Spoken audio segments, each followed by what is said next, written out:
I'm Sarah. Welcome back to my channel where I talk about my journey to sustainable health and meaningful success. If you're coming back and you've already subscribed, welcome back. Y'all are my people and I love you so much. And if you're new, I hope you'll consider subscribing by the end of this video. Today, we're getting a little bit whimsical.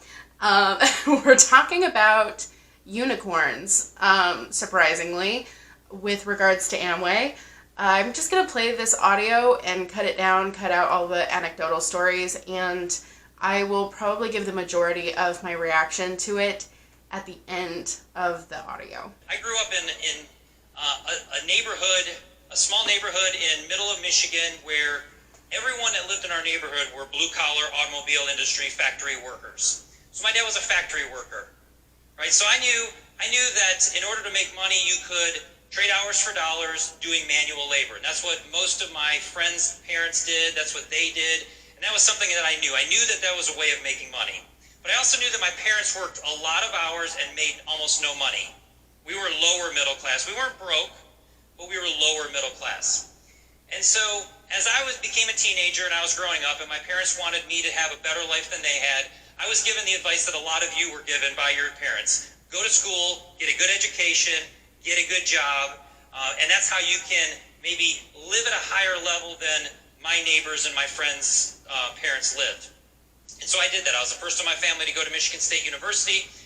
Started out in their mechanical engineering, electrical engineering. I didn't do it well at any of the engineering programs. Ended up failing out of it because of Calculus 2, and ended up with a business degree. I actually have a degree in logistics. And so I was the first in my family to graduate from college. I was batting 1,000. Everybody was so proud of me. I was recruited by IBM Corporation in Raleigh, North Carolina. I didn't know anything about computers. I didn't know anything about North Carolina.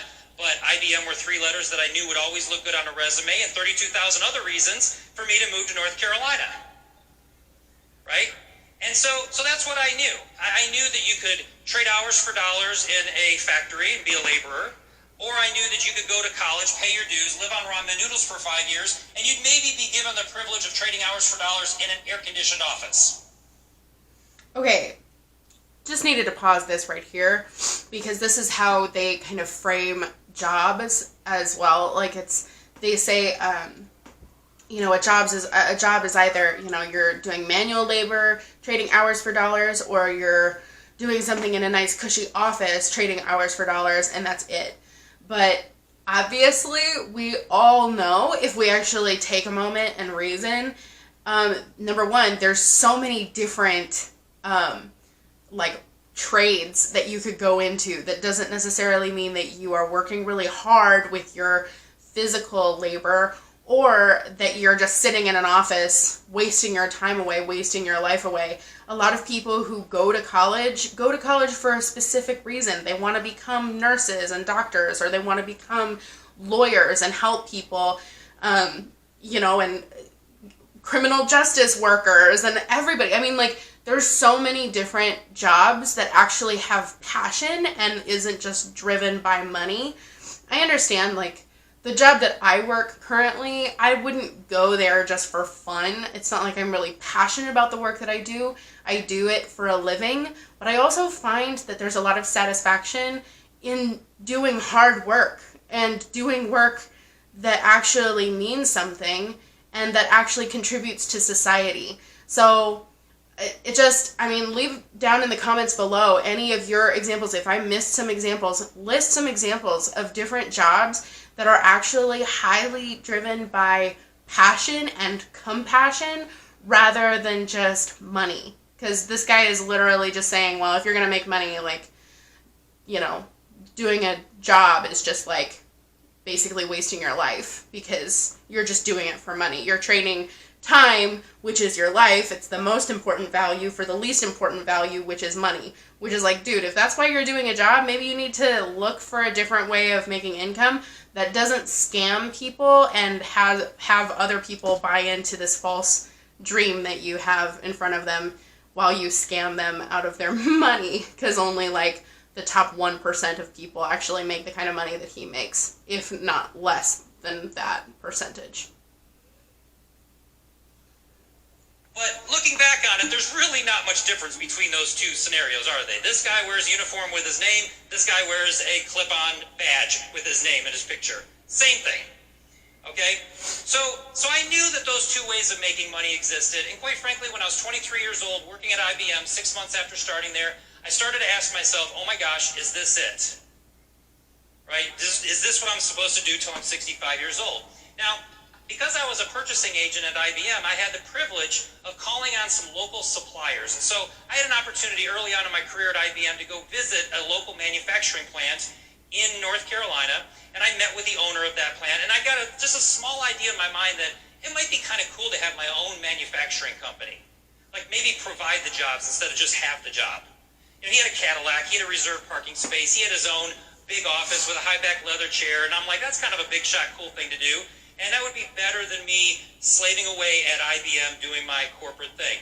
So I had this idea of maybe starting my own traditional business, but where would I have had the time? Where would I have had the money? And where would I have ever got the experience? So add it up so far. So far I know you can trade hours for dollars in manual labor. So far I know you can trade hours for dollars in corporate world. So far I know that you can start a traditional business. And every once in a while I went to a doctor. So somebody went to school for a million years and became a doctor.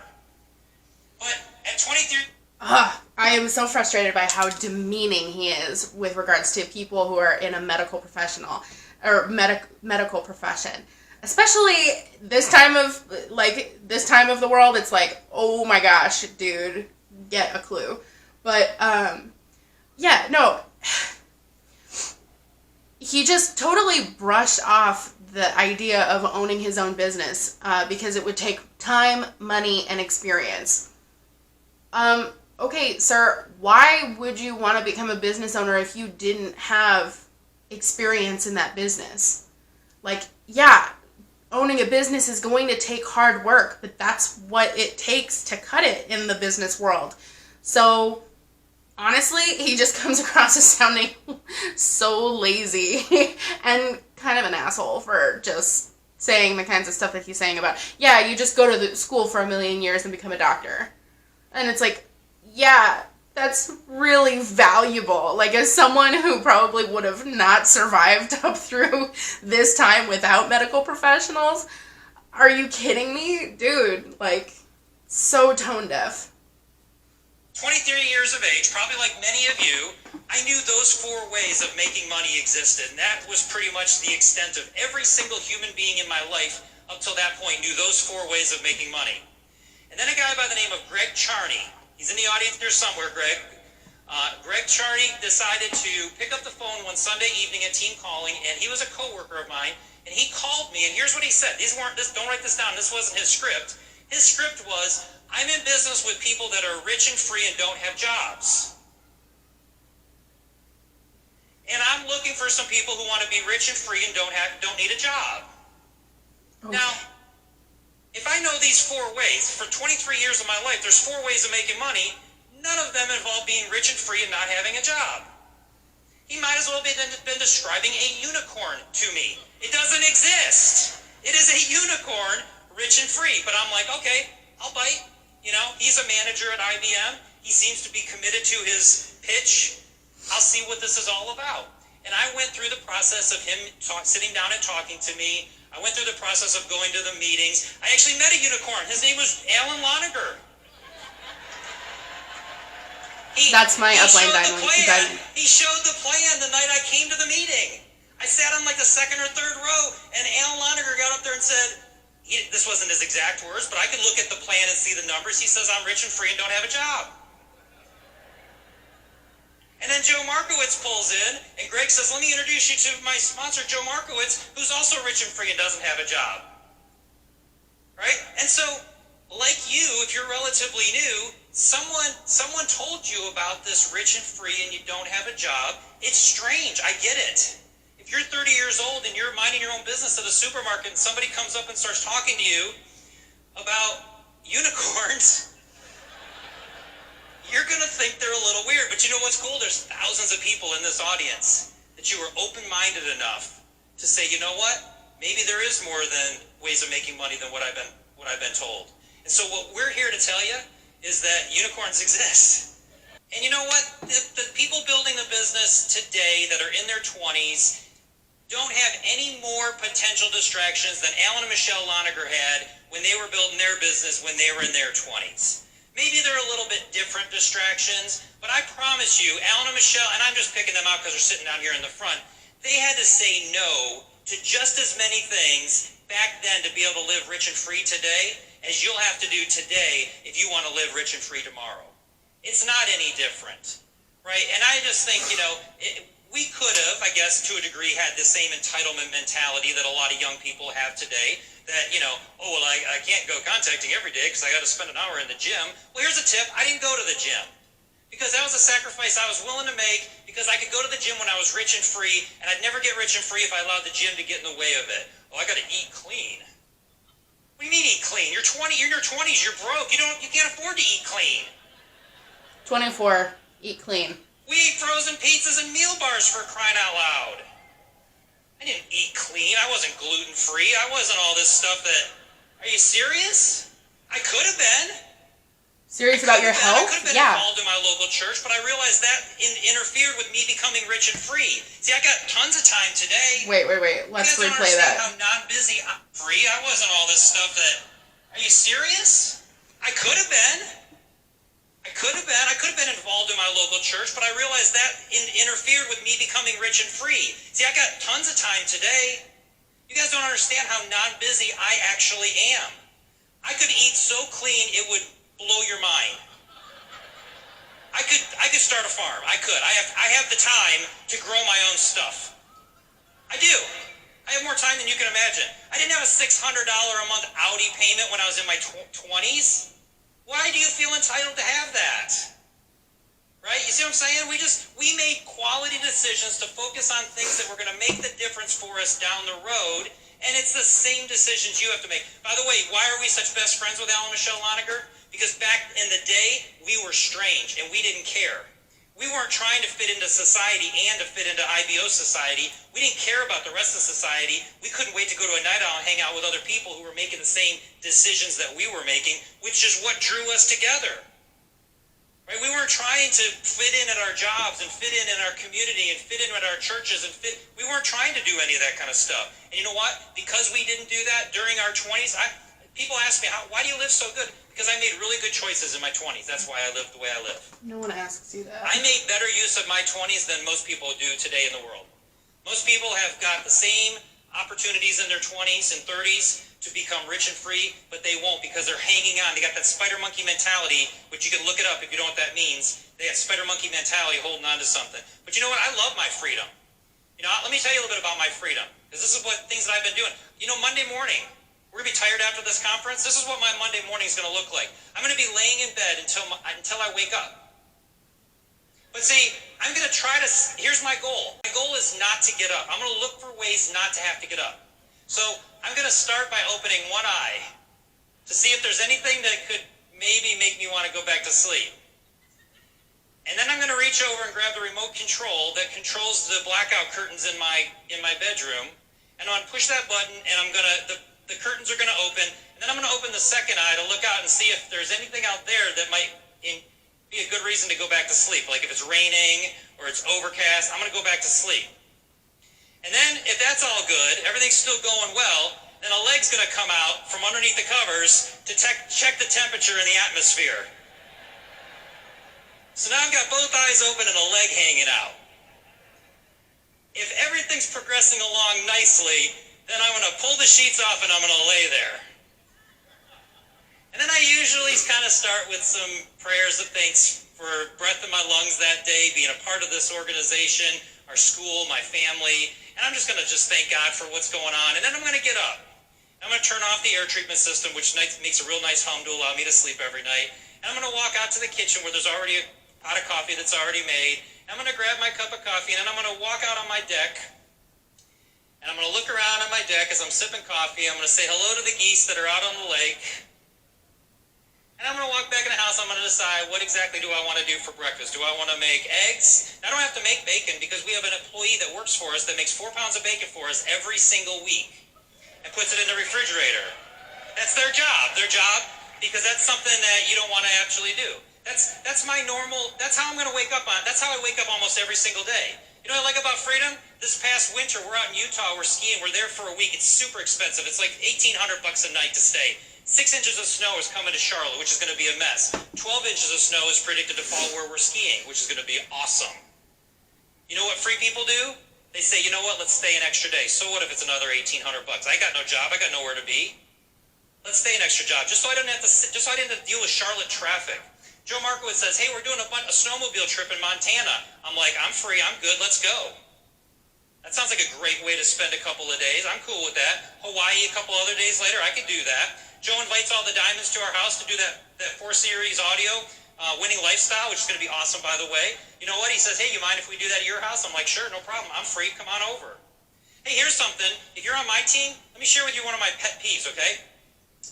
I like to be free. Y'all catching on? I like to be free. Freedom is a good thing. Stop texting me and asking me if there's a good time that we can talk on the phone. Here's why. Because for me to answer that, first of all, it's work. I have to answer that. And second of all, I have to look at a schedule, and I have to take a perfectly clear schedule and put something in it. Pobrecito. I have to see if I say 4 o'clock is a good time to talk, now I'm not free anymore. Now I've got a 4 o'clock appointment. I don't want a 4 o'clock appointment. I don't like appointments. Here's a tip. We're friends. Call me. Don't text me and book an appointment. You're infringing on my freedoms. Help me. I implore you, help me maintain my freedoms, because you live in a job world doesn't mean I have to live in a job world. I love the fact that we're free enough that when our kids had spring break, Amy said, you know what, let's go to the beach. I'm like, no problem, let's go. I got an airplane, I got freedom, and we flew to the beach. Right? I love to be able to do that. I love the fact that they bring friends along now, and I don't care when they go out to eat and the kids order 14 appetizers, because you know what? I got the money too. Right? I'm not worried about it. I love the fact that our kids' friends want to spend time with us. I love being free. One last thing, I got a couple minutes here. So I got to give you an aviation example, right? Y'all know that I'm a pilot. Among some of my buddies up here are also pilots. But Amy was talking about the blinders, and you got to focus on things that are going to matter, or else you're not going to be able to do other things. Well, I'm an instrument-rated pilot, and on this recent trip, which was just a couple of weeks ago, we were going to Hilton Head, South Carolina. So in aviation, if there's going to be an accident in an airplane, there's a really good chance it's because the pilot got distracted. So one of the things that they train us as pilots is how to avoid distractions. In fact, Brent could tell you that there's a priority of what you should pay attention to as a pilot. Number 1, you aviate. Number 2, you navigate. And then number 3, you communicate. That's right, in that order, in that descending order of priorities. Because it doesn't matter, if you can't keep the airplane flying, nothing else matters. It doesn't matter if you're flying to the right place, you got to fly first. Number 1 priority is keep the airplane flying. Number 2 priority is figure out where you're flying to. But number 2 is not important if you can't do number 1. And then thirdly, we're wearing headsets, and there's people on the other side of these headsets talking to us and expecting us to talk to them. But there's no sense in talking to somebody if you don't know where you're going and you can't fly the airplane. So it's third priority. So there's a couple of things that we get to do as pilots, because they know, the National Transportation Safety Board knows there's a high probability of you getting in an accident if you allow distractions to get in the way of getting the job done, which is flying that airplane. Okay? So they give us a couple of phrases that we can use. One of my favorites is the word stand by. Because if air traffic control is saying stuff to me, telling me, can you do this, can you do that, do you see the aircraft at your 11 o'clock, there's blah, blah, blah, blah, blah, and I just don't want to deal with them, I simply have, with pilot authority, I have the ability to say, stand by. And you know what that basically means? Stand down. Shut up. Leave me alone. I'm flying my airplane. And if you say it stern, they know. They know when a pilot, and if they have a request of you, like they want you to do something, there's another one word that shuts them down immediately. It's the word unable. They say turn left heading, blah, blah, blah, unable. And I'm the pilot in command. I have authority over my aircraft, over everything else. So I have standby and I have unable, have my discretion to keep my airplane safe. So I also have something on my screen. I have a MFD, it's called. I forget what that stands for, but it's where my GPS and everything is. I have something called a declutter button. Because in the heat of flying an instrument approach, I don't care about a lot of stuff. I care about keeping my airplane safely where it's supposed to be. And so just this past week, we were coming in from Hilton Head. We had winds gusting 28 to 34 knots directly at 90 degrees. So, I mean, it's blowing. It's pouring rain. Visibility of almost nothing. They're reporting 600-foot ceilings, but I find out that it's 400-foot ceilings. It's loud. There's rain just hitting the aircraft. I've got 3 girls in the back seat, all more than capable of distracting me. I've got air traffic control telling me, make sure you cancel on this frequency, or here, be ready to copy down this phone number to cancel your IFR clearance. And I'm like, stand by. Unable. Leave me alone. I'm hitting declutter on my screen because I have one thing I have to do. I'm low and close to the ground, and I can't see anything. And so I don't care if my kids in the back seat are throwing up. I can't deal with it. Right? I'm low and slow and close to the ground. This is life and death. I have one job, and that is to get this aircraft safely on the ground. I'm dealing with winds. I'm dealing with rain. I'm dealing with air traffic control. But what we were trained to do is say, stand by, unable, declutter. There was an audio years ago called Clear the Mechanism. And I had one thing I was looking at. I was watching my approach coming in because I knew I had seconds from the time we broke out from the clouds for me to put that aircraft safely on the ground. And that is exactly what you can do to build your business. You've got to learn how to push the declutter button and focus on what matters. You got to be willing to tell well-meaning friends, family, coworkers, beer drinking buddies, stand by.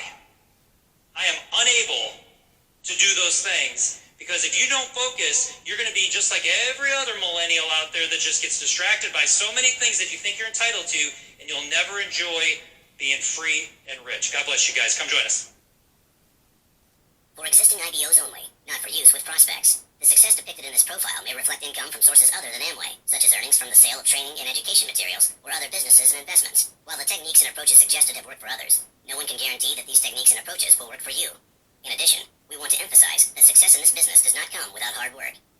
So I finished my painting and the sun is kind of going down, so I'm just going to try to wrap this up quick. But that audio was basically showing the luxury of Amway living and how, unicorns exist. That's what the audio is called. Unicorns exist. Number one, they had to spend a lot of time and energy and money building up to diamond level. I mean, that was more work than starting an actual traditional legal business, I think.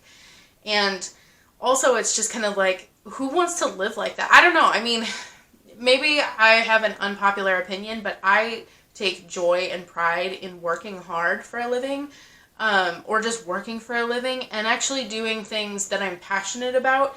Because not once in this audio did they mention the fact that it was super fulfilling to sell Amway products, or to purchase Amway products and then get other people to purchase Amway products underneath them so that the pyramid scheme can continue.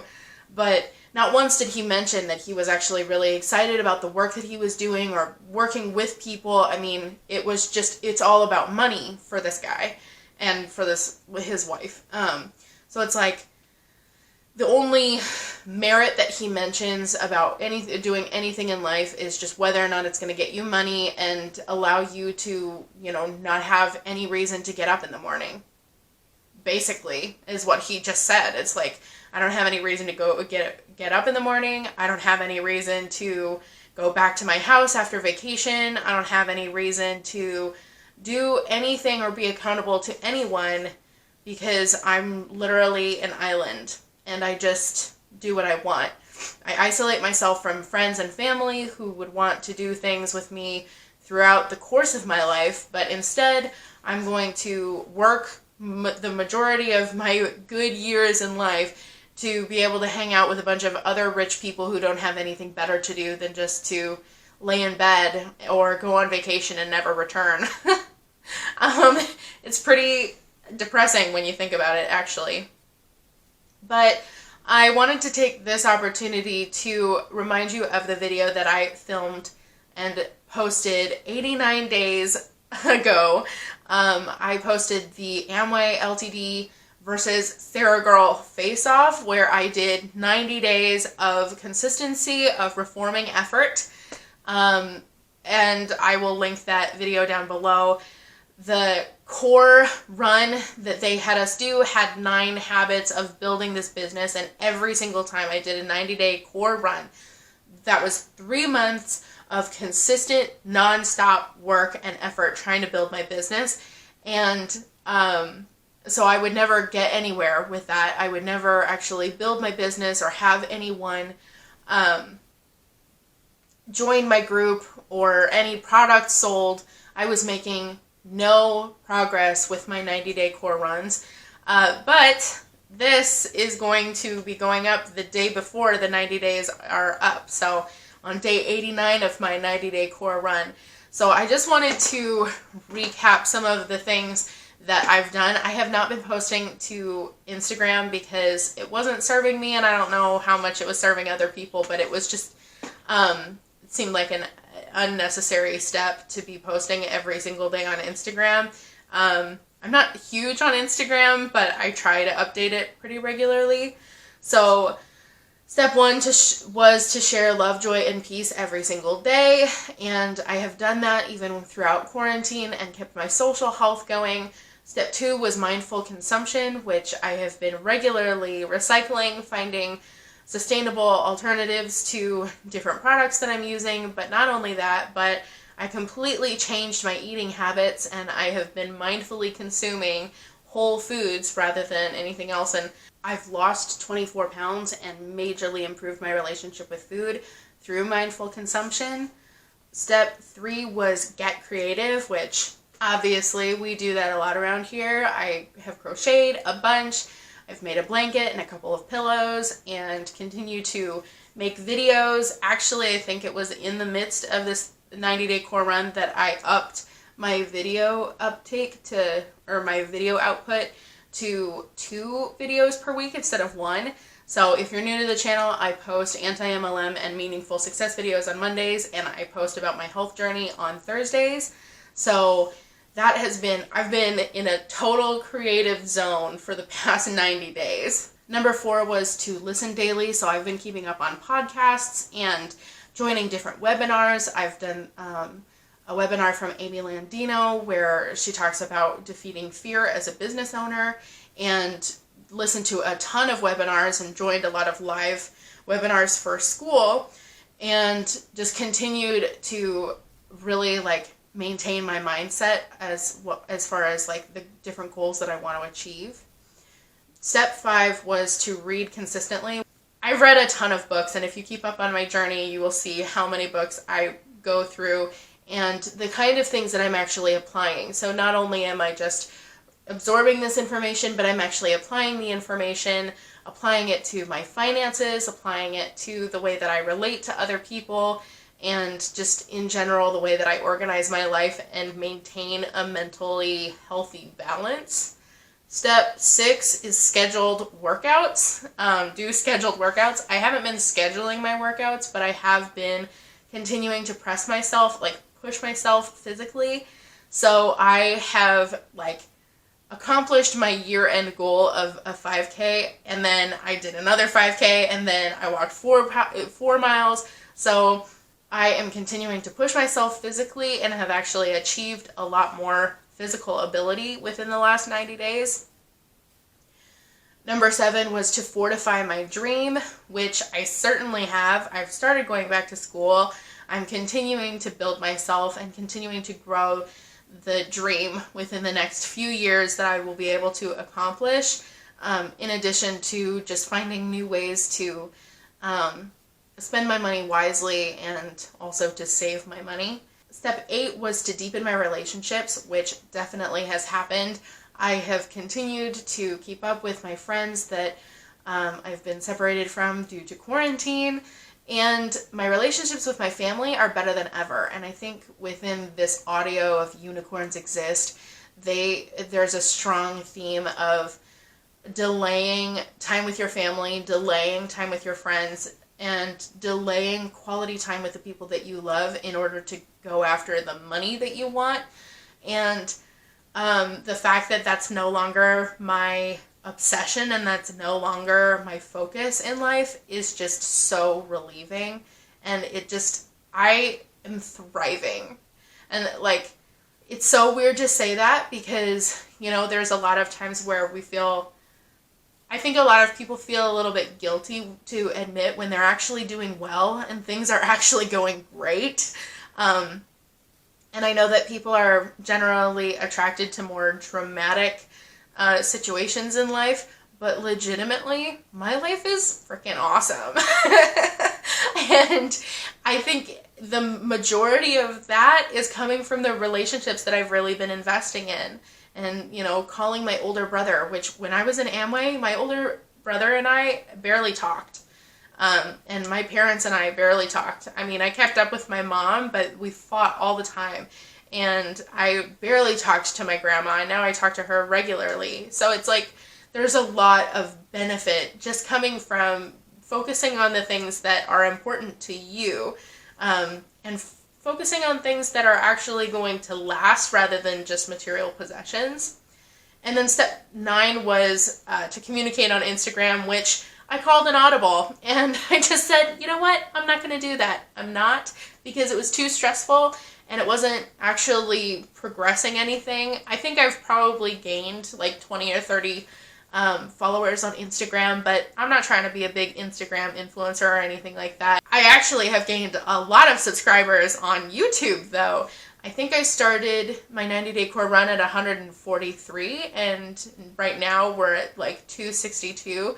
So I've gained over 100 subscribers on YouTube, and we're just continuing to grow, and we're continuing to motivate ourselves and like push ourselves. And even though I haven't been communicating on Instagram, I have been communicating with y'all in the comments and on Instagram, like the direct messages, and on email. I have developed several relationships with people across the globe, in Spain, Australia, Jamaica. I think someone lives in Portland. I'm not really sure. It's hard to keep track of where y'all are from, but if you guys comment regularly on my videos, know that I genuinely consider you guys as like huge supporters of my channel, and I really am like blessed with the amount that you guys share of your stories with me, because this is the kind of stuff that I am passionate about. I want to be able to have a reason to spring out of bed in the morning. I want to be able to have a reason to want to come back from vacation, to get back to the kinds of things that I'm doing on a regular basis. I want every single day to be awesome, not just the vacations that I'm taking with rich, wealthy, lazy people.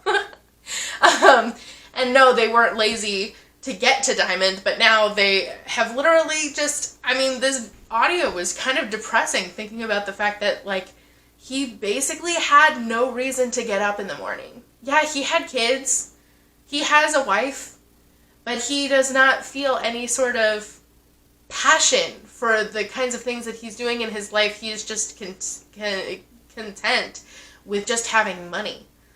And I think that a big thing that I wanted to address in this audio was the idea that if you don't have money, you can't be happy.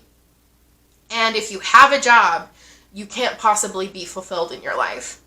And that's just so not true. And he was so cavalier and just brushed off the medical professionals and the people in law enforcement, and basically compared his Amway business and the focus that it takes to build an Amway business with a life or death situation while piloting a plane. It's so delusional, and it's so tone deaf to the fact that people go to school, they go to college, they spend that money to get degrees, to pursue jobs that they're passionate about, or to feed families who they're passionate about. And they want to take care of their loved ones. It just doesn't make sense to me. I probably have missed some things in this audio, or if I missed something in this audio, please comment down below if there was a part that really just bugged you, because it was just, this audio was either 100% bullcrap or anecdotal stories that nobody cares about. So I cut the anecdotal stories, and you just got a big load of bullcrap, but I hope that this lighthearted approach to unicorns existing, you know what? You be a unicorn. Be the rare type of person who values human beings and human relationships more than financial gain. Be the type of person who lives every single day in love, joy, and peace, and values those intangible values more than just what you get paid every month. Be the type of person that actually values character and values just being a good human. It's like my damn cup. Be a good human. And in that way, you will be the most valuable unicorn there is. I love you guys so much. Like, comment, share, subscribe, and I'll see you on Thursday for more sustainable health videos. Okay. Bye.